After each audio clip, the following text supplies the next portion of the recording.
Hello, and welcome to our latest episode of What's on the Horizon. I'm Lori Sharonbrock, and I'm here with Chris Schucker of Digital Horizons. And today I want to talk about smart TVs. Like what actually makes a TV smart? What makes a TV dumb? Like are those the right words? Like what is Yeah. that about? So a smart TV, the smart TV nomenclature is just a marketing thing.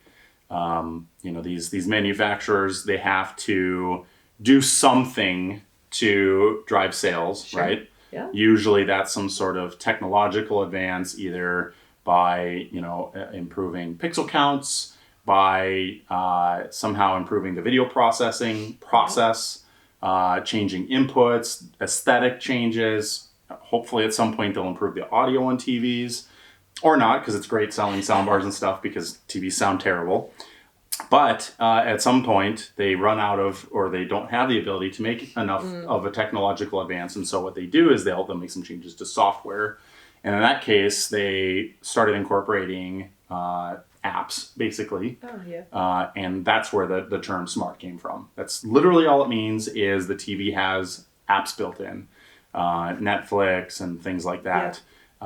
It means nothing else than your television can stream content. And so it's kind of a deceiving term, Sure. and it kind of locks people into feeling like they have to have a smart TV, but it's every TV now is a smart TV, Yeah. and again, all it means is that it can stream content. So it's kind of a worthless term, really. It doesn't serve any purpose. And if you have a TV that isn't considered smart or doesn't have streaming services built in, there's no reason to not use it, unless you're just unhappy with the TV and you've got upgrade-itis and you want to change it, or maybe it doesn't have the enough amount of inputs that you Sure. need or something like that. But by having a TV that's smart just means you have streaming functions. And if you don't have streaming functions, there's lots of options. In fact, even when we provide televisions nowadays, which are smart, of course, we still actually don't recommend the built-in services to be used on the TVs. We almost always provide or recommend providing what's called an Apple TV, or some alternatives like Roku's or things Sure. like that. And the primary reason for it is those standalone streaming devices provide better interfaces. They generally provide better audio video quality. They stream faster. They buffer better. And the nice thing is that if anybody has a smart TV now and it's one of the earlier generation models, Yeah. they're starting to find that they're actually losing the ability to stream on those TVs because the platforms that they connect to are advancing beyond what the televisions can interface with.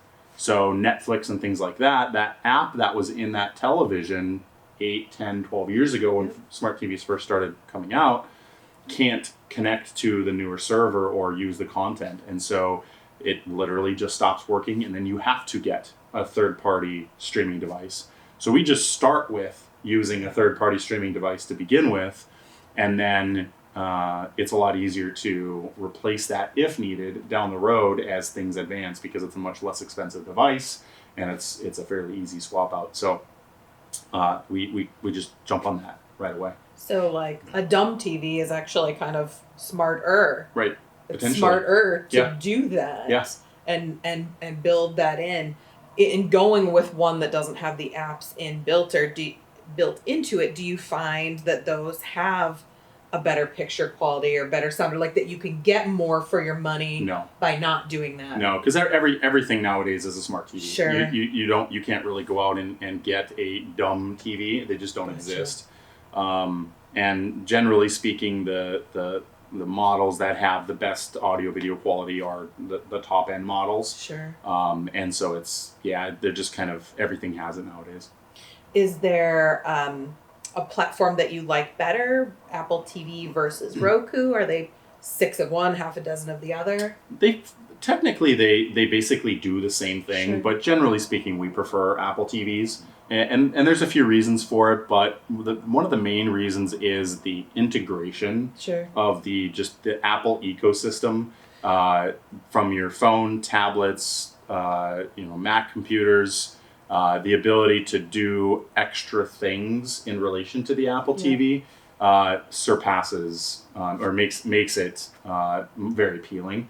I would say the vast majority of our customers have Apple devices. I would say probably 95% have Apple, or I should say iPhones. And one feature in particular called AirPlay, yes, hands down, makes the Apple TV very appealing because AirPlay is, for anybody that's not aware, AirPlay is the ability to use your Wi-Fi connection to send virtually anything from your phone or Apple device to the Apple TV and then thus display it on your television.